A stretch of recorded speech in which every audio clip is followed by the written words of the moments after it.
ভোটের মুখে হুমকির যেন কোনো বিরামই নেই। এবার তীব্র ভাষায় বিজেপিকে নিশানা বীরভূমের তৃণমূল নেতা কাজল শেখের। বামপন্থীদেরকে যেভাবে বীরভূম ছাড়া করেছি বিজেপিকেও করব, জনসভা থেকে হুঁশিয়ারি দিলেন বীরভূমের শাসক নেতা। কাজল শেখ কাপড় বেঁধে নেমেছে। কাজল শেখ উপরওয়ালা ছাড়া কাউকে কোনদিন ভয় পায়নি আর পাবেও না।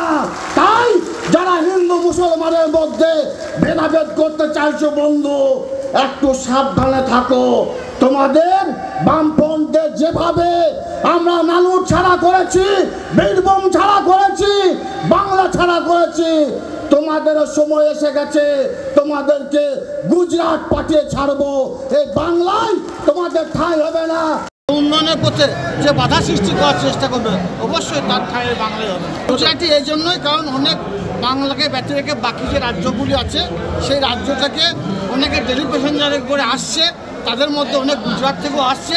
তারা বাংলার মানুষকে ভুল পথে পরিচালনা করার চেষ্টা করছে, সেই জন্য গুজরাট কথা বলে। আমার সহকর্মী হিমাদ্রি রয়েছে আমার সঙ্গে। হিমাদ্রি, ভোটের মুখে এই যে হুমকির বিরাম নেই, এই যে কুকথার স্রোত চলছে, কি বলবে?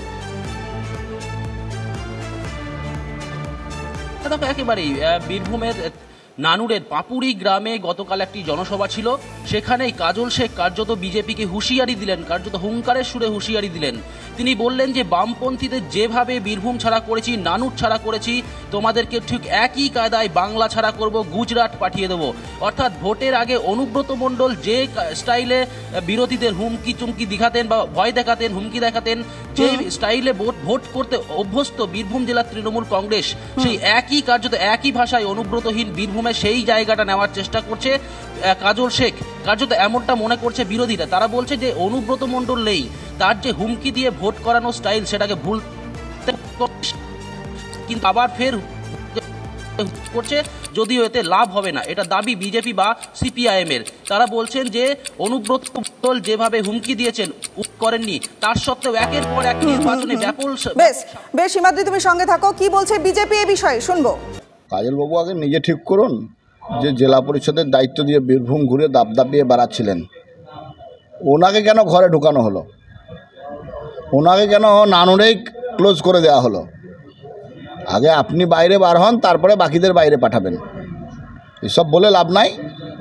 আমরা মানুষের সঙ্গে আছি, মানুষ ভারতীয় জনতা পার্টির সঙ্গে আছে। আমরা যদি কারো কথা ভাবি তো বীরভূমের দুটো লোকসভার সাধারণ মানুষের কথা ভাবি। মানুষ লোকসভার নির্বাচনে দুটো লোকসভাতেই ভারতীয় জনতা পার্টির পক্ষে রায় দিবে। নজর রাখবো আরো এক গুরুত্বপূর্ণ খবরে। আসন সমঝোতা নিয়ে কংগ্রেসের মনোভাবে ক্ষোভ। খার্গেকে নালিশ করবেন সীতারাম ইয়েচুরি ও ডি রাজা। সিপিএম সিপিআই নেতৃত্বের অভিযোগ, পশ্চিমবঙ্গ ও কেরল বাদ দিলে ভারতে কংগ্রেস দুই প্রধান বাম শরিক সিপিএম এবং সিপিআই এর জন্য মাত্র 2টি আসন ছেড়েছে। অথচ দুই দলই কংগ্রেসের কাছে 7-8টি করে আসন ছেড়ে দেওয়ার অনুরোধ জানিয়েছিল।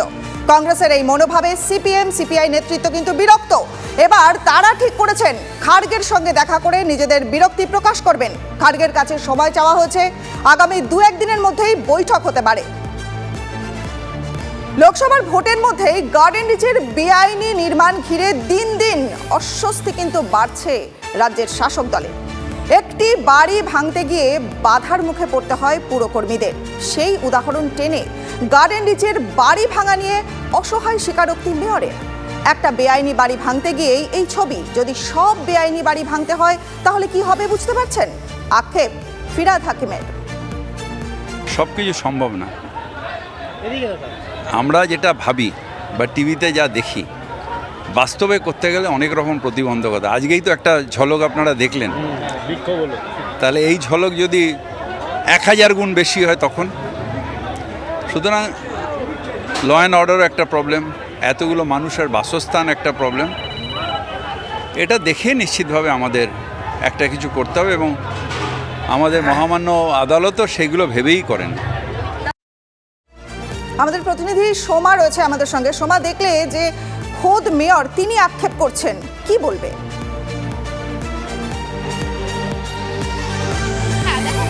পৌরসভা যে অবৈধ নির্মাণগুলো রয়েছে সেই অবৈধ নির্মাণ ভাঙতে কার্যত যে তারা একেবারেই অসহায় সেটা কিন্তু আর বলার অপেক্ষা রাখছে না। এবং খোদ মেয়র ফিরহাদ হাকিম তিনি কিন্তু নিজেই বলছেন যে তিনি অসহায় অবস্থার মধ্যে পড়েছেন এবং তিনি কতগুলি প্রতিবন্ধকতার কথা বলছেন। তবে দেখো, মেয়রের যে অসহায় স্বীকারোক্তি, এই স্বীকারোক্তি কিন্তু আমরা আগেই দেখেছি। এইটা কিন্তু প্রথম নয়। যখন গার্ডেন রিচ কাণ্ডে 12 জনের মৃত্যুর ঘটনা ঘটেছে, তখন কিন্তু তিনি TV9-কে এক্সক্লুসিভ সাক্ষাৎকারে তিনি কিন্তু বলেছিলেন যে পুরসভার যে সমস্ত আধিকারিকদের ওপর এই কাজের দায়িত্ব বর্তায় তারাই ঠিকমতো কাজ করছে না। তারপর আমরা দেখলাম যে তিনি বিভিন্ন জায়গায় নির্দেশ দিলেন যাতে এবার থেকে বেআইনি যে কাজগুলো হবে সেগুলোকে দেখার জন্য। তবে এই ইস্যুকে বিরোধীরা কিন্তু একেবারেই ছাড়ছে না। বিরোধীরা বলছেন যে এরকম গার্ডেন রিচে এরকম একটা মর্মান্তিক ঘটনা না ঘটলে তাহলে কি বেআইনি বাড়িগুলো ভাঙা হতো না? তুমি সঙ্গে থাকো, বিরোধীদের কথা উঠলো যখন, তখন শুভেন্দু অধিকারী কি বলছেন সেটাও শুনবো। 800টা বেআইনি বাড়ি আছে, 800 বেআইনি বাড়ি আছে গার্ডেন রিচে, এবং সবগুলোর সঙ্গে ববি হাকিমের মিলা ভাগাত শেয়ার। এর আগে একজনের বাড়ি থেকে, আমির খানের বাড়ি থেকে 17 কোটি টাকা উদ্ধার হয়েছে। এটার সঙ্গে পুরো করাপশন আছে এবং টিএমসির লোকেরা যুক্ত, এবং স্বাভাবিকভাবে পুকুরের অস্তিত্ব নেই।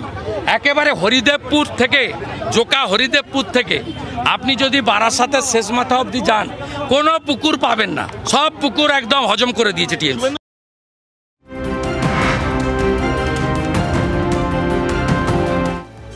নজর রাখবো আরও একটা বড় খবরে। এলপিজি গ্রাহকদের আধার তথ্যের বায়োমেট্রিক যাচাইয়ের কাজ 31শে মার্চের মধ্যে শেষ করার নির্দেশ কেন্দ্রের। এই মর্মে তেল বিপণনকারী সংস্থাকে সম্প্রতি চিঠি দিয়েছে কেন্দ্রীয় পেট্রোলিয়াম এবং প্রাকৃতিক গ্যাস মন্ত্রক। জানা গিয়েছে, এলপিজি গ্রাহকদের বায়োমেট্রিক যাচাইয়ের কাজ অফলাইন এবং অনলাইনে অব্যাহত থাকবে। ভোটের আগেই বিষ্ণুপুরের কতুলপুরে কি হলো বলুন তো? প্রার্থীরা নাকি ঢো মারছেন সেলুনে। আনাড়ি হাতেই চুল কাটেন তৃণমূল প্রার্থী সুজাতা মণ্ডল। এবার সেই সেলুনেই প্রচারে গেলেন বিজেপি প্রার্থী সৌমিত্র খাঁ। তবে কাঁচি হাতে না নিয়ে আড্ডা জুড়ে দিলেন কর্মী সাধারণ মানুষদের সঙ্গে। যা দেখে তৃণমূল বলছে এত অনুকরণের রাজনীতি। গুরুত্ব না দিয়ে সৌমিত্র খাঁ অবশ্য বলছেন যে ঘরের মাঠের পালস খুঁজছেন তিনি। ভোট বড় বালাই। জনতার মন পেতে কি না করতে হচ্ছে শাসক বিরোধী প্রার্থীদের। কেউ হেসেলে ঢুকে পড়ছেন, কেউ মাঠে নেমে আলু কুড়োচ্ছেন। সব ছাপিয়ে এবার আলোচনায় সেলুন। গত সপ্তাহে প্রচারে বেরিয়ে কতুলপুরের একটি সেলুনে ঢুকে পড়েন সুজাতা মণ্ডল। কাঁচি হাতে এক যুবকের চুল কেটে দেন বিষ্ণুপুরের তৃণমূল প্রার্থী। ভোটের আগে কতুলপুরে চর্চায় সেই সেলুন। কতুলপুর বাজারে সুজাতা যে সেলুনে গিয়েছিলেন তার কাছে আরও একটি সেলুনে আচমকা ঢু মারেন বিজেপি প্রার্থী সৌমিত্র খাঁ। তবে তিনি প্রাক্তন স্ত্রী তথা প্রতিদ্বন্দ্বীর মতো চুল কাটলেন না। সেলুনের চেয়ারে বসে আড্ডা দিতে দিতে সেরে নিলেন ভোট প্রচার। গত সপ্তাহে সুজাতার চুল কাটা নিয়ে বিতর্ক হয়, যা নিয়ে বিরোধী শিবিরের কটাক্ষের মুখে পড়েন বিষ্ণুপুরের তৃণমূল প্রার্থী। তবে এবার সুজাতা নন, তার প্রতিপক্ষ সৌমিত্র খাঁও জনসংযোগের মাধ্যম হিসেবে কাজে লাগান সেলুনকেই। সৌমিত্র এমন কাণ্ডে এবার হাতে অস্ত্র পেয়েছে চাপে থাকা তৃণমূল। কেউ চাইছে না, তো জাস্ট ওরা ডুপ্লিসিটি করে অনুকরণ করতে যাচ্ছে তৃণমূল কংগ্রেসকে। অনুকরণ করে কি মানুষের ভোট পাওয়া যায় নাকি? যদিও তৃণমূলের কটাক্ষকে আমল না দিয়ে সৌমিত্রর দাবি কতুলপুর তার ঘরের মাঠ, আলাদা করে সময় দিতে হয় না। কতুলপুর আমার নিজের ঘর। এই কতুলপুরের মাটি আমায় বড় করেছে। 13 বছর ধরে এই ব্লকের সাথে যুক্ত, এখান থেকে আমি বড় হয়েছি। তো এখানে ভোট চাইতে এসেছি এটা বলতে হয় না। 2011 বিধানসভা নির্বাচনে কতুলপুর থেকে কংগ্রেসের হয়ে যেতেন সৌমিত্র খাঁ। 2014 লোকসভা ভোটে সৌমিত্র বিষ্ণুপুর থেকে তৃণমূলের সাংসদ নির্বাচিত হন। আবার 2019-এ বিজেপির হয়ে ফের সাংসদ হন বিষ্ণুপুর থেকে।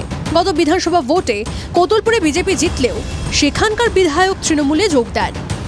বারবার সমীকরণ বদলানো কতুলপুর এবার কার সঙ্গে থাকবে সেই উত্তর পাওয়ার আগে সেলুন পলিটিক্সই এখন যেন আলোচনার বিষয় কতুলপুরে। বাঁকুড়া থেকে হীরক মুখোপাধ্যায়ের রিপোর্ট, TV9 বাংলা।